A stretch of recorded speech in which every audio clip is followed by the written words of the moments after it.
The one thing that's missing from distinguishing you from everybody else who does the same thing that you do is your story. So, this week for my inclusive gathering series I'm doing for one of my favorite clients, something that we are going over is why inclusive storytelling actually builds your business stronger and your personal brand stronger. There are a lot of people out there who do the same thing that you do, and we're being told if you just grind harder, if you just curate your perfect story, social media presence, people will flock to you. And that's actually not true because everybody's doing it.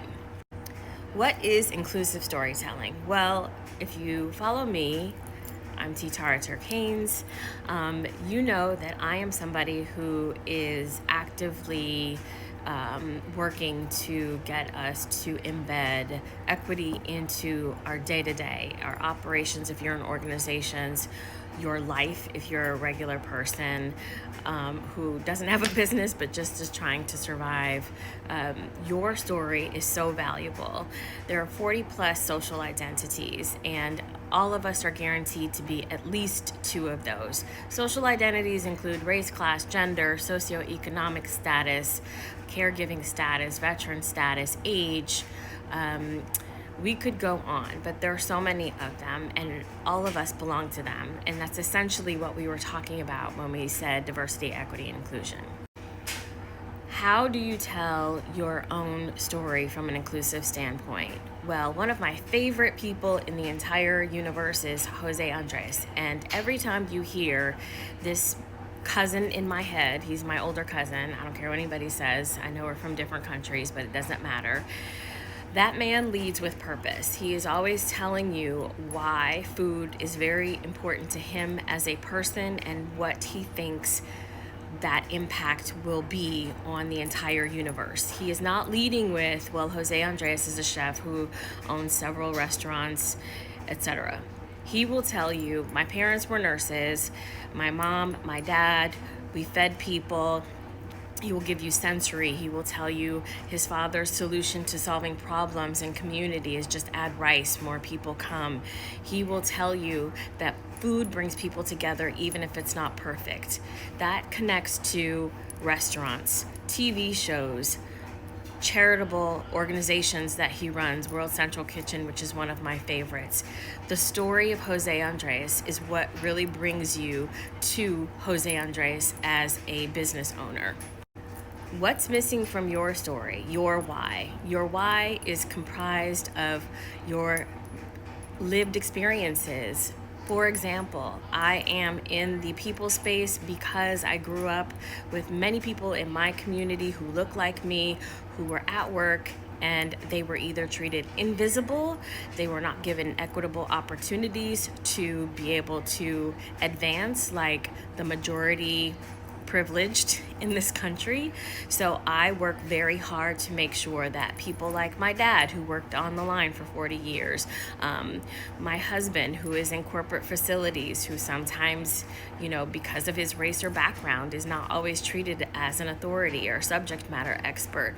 So many different people I have seen be impacted by the fact that there is bias in this country. If I even think about myself, if you've ever heard me speak or done a workshop with your organization, I always lead with, I'm a first generation college graduate, I'm a first generation corporate worker. I started off really caring about people in the workspace, in addition to my own experience where I was told when I had dreadlocks and I was going for a temp job that I needed to comb my braids out in order to get a real job by a recruiter. Yes, that absolutely did happen. And throughout my career, I have been doubted because I did not go to school for HR, I learned on the job, or for many different reasons. I started off as an executive assistant, so there's always this prejudice against my intellect or my subject matter expertise. I tell people being an executive assistant is like a free MBA. I learned everything about business frontline. People always treat executive assistants like they are invisible. It is true. It happens all the time. We notice a lot of different things. It's like being a service provider or support staff. It happens every single time. So I learned a lot just by being in that position. So you can advertise your services, you can tell somebody that you have the qualifications for a job, but if you're not connecting your personal individual story about what makes you different from anybody else, then they are not connecting that bridge to your individual impact. In this time, it's very scary to do that because there are a lot of people who are weaponizing backgrounds and race, gender, class, so many things. But this is the time to be more confident in telling your story rather than less, because there is power in numbers and you don't have to be aggressive with it. You can be very subtle by implementing your story into your why and then connecting that to the business or the job that you have. One of my favorite exercises to do is the iceberg exercise. If you've been in a workshop with me, you have heard this before. I did not invent this, by the way.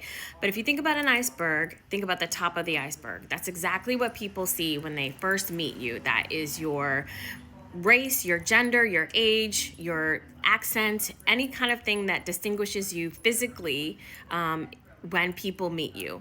Below the waterline, there are just as powerful attributes as well. I just told you, I'm a first generation college graduate. I'm a first generation corporate worker. I am married. I have 3 dogs. I am a playwright. I am a business owner. I lost my father in 2005. That really impacts how I show up at work because I really want to make him, as well as all of my other ancestors, proud. So I speak in a way where I feel like I have people on my shoulders who would like for me to carry on some kind of impact or legacy.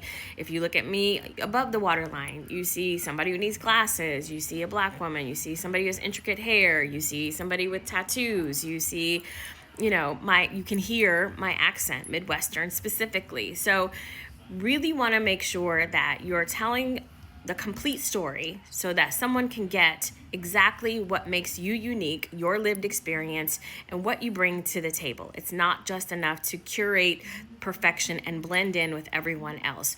Everyone is original. Bringing your originality to your storyline is incredibly important, and they want to be able to connect to you or learn from you in a way that distinguishes you from other people so that you have some texture and complexity as a human being.